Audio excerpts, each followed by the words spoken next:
আসসালামু আলাইকুম, আমি Yasin Shaon, expert Bangla training centre থেকে। আজকে আমরা জানবো লেবেল সম্পর্কে।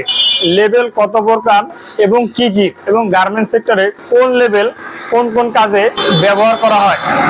আর আপনি যদি আমার চ্যানেলে নতুন হয়ে থাকেন তাহলে চ্যানেলটি সাবস্ক্রাইব করে পাশেই থাকবেন, যাতে পরবর্তীতে নিয়মিত গার্মেন্টস রিলেটেড তথ্য আপনি পেতে পারেন।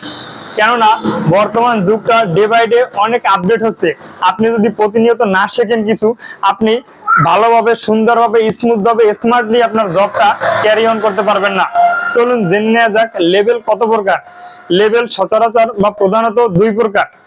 নাম্বার 1 মেইন লেবেল এবং number 2 sub label. Main label সচরাচর বায়ারের নাম বড় অক্ষর দিয়ে লেখা থাকে, তাকে মেইন লেবেল বলা হয়। কোনো কোনো ক্ষেত্রে কোম্পানির নাম অথবা নিজস্ব প্রতিষ্ঠানের নামও থাকতে পারে মেইন লেভেলে।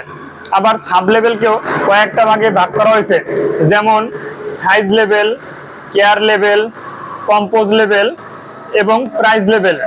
তো আমরা এখন জানবো সাইজ লেভেল কি। সচরাচর যে লেভেলের সাথে স্মল, মিডিয়াম, লার্জ অথবা 32, 34, 36 এইভাবে লেখা থাকে তাকে সাইজ লেভেল বলা হয়। মোট কথা সাইজ ইন্ডিকেট করা থাকে যেই লেভেলে, তাকে সাইজ লেভেল বলা হয়। এবারে জানবো কেয়ার লেভেল।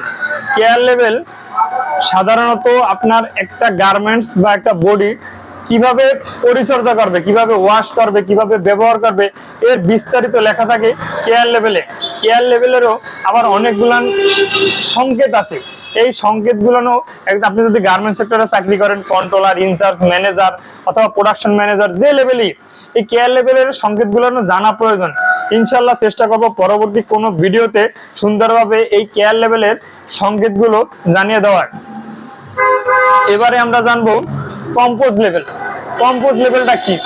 সচরাচর এই যে মেইন লেভেল, সাইজ লেভেল এবং কেয়ার লেভেল, এই তিনটাই একটা লেভেলের ভিতরে থাকে, তাকে বলা হয় কম্পোজ লেভেল। মানে সম্মিলিত আকারে যে লেভেলটা থাকে একটা লেভেলের সাথেই সবগুলা নিয়ে, তাকে বলা হয় কম্পোজ লেভেল। এবারে আমরা জানবো প্রাইস লেভেল।